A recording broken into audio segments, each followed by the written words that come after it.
আজকের দিনটা কত সুন্দর দেখছি। हाय हाय इतना सुकून। ঠান্ডা ঠান্ডা দিন, বাজারের কন্ডিশনটা অনেকটাই ভালো। কিন্তু কিরকম ব্যস্ত বেচাকিনির মধ্যে, যেহেতু ঈদ আসছে না, আর এই ঈদের মধ্যে দুনিয়ার মানুষ মানে খালি কাপড়ই কিনতেছে। চলুন দোকানে যাই, বেচাকিনি করুন। হেরে দোকানটা খুলছিলাম, দোকানটা খুলে হেরে বেশি টাইম দেরি করলাম না, খালি চুলটা খসকে কাইটে কুটে নিলাম। আর এখন একটু দোকানে যাবো, একটা কাম করতেছে সকালে সকালে। ওয়াও, পুরো ওয়াশিং করতেছে। কটাই দিব?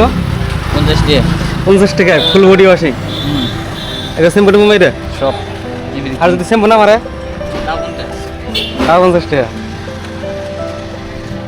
অরেন থেকেই তো আমার বাইকটা ধুয়ে নিয়েছিলাম এদিকে, আর এখন বাইকের কন্ডিশন দেখে নেই যেরকম। আবার জানাবো অবস্থা হতে গেছে নিয়ে গেছে। তো চলো দোকানে একবার বসে থাকি, তারপরে কয়েকটা ভিডিও এডিট করবো, এডিট করে হেরা বাড়ির দিকে যাবো। A few moments later. মরছি ভাই, দেখেন বৃষ্টি হয়ে পড়ছে। ও ভাই ঘুরে যাবার চাইছি, দেখেন কি অবস্থা। তাড়াতাড়ি পারতেন বাড়িতে যা হেরা বাড়ায় ঘুরে ওন থেকে জাম গায়ে বৃষ্টির মধ্যেই। আজকে আমার জেনে তেনে ইঞ্জেকশনটা দিতেই লাগবো।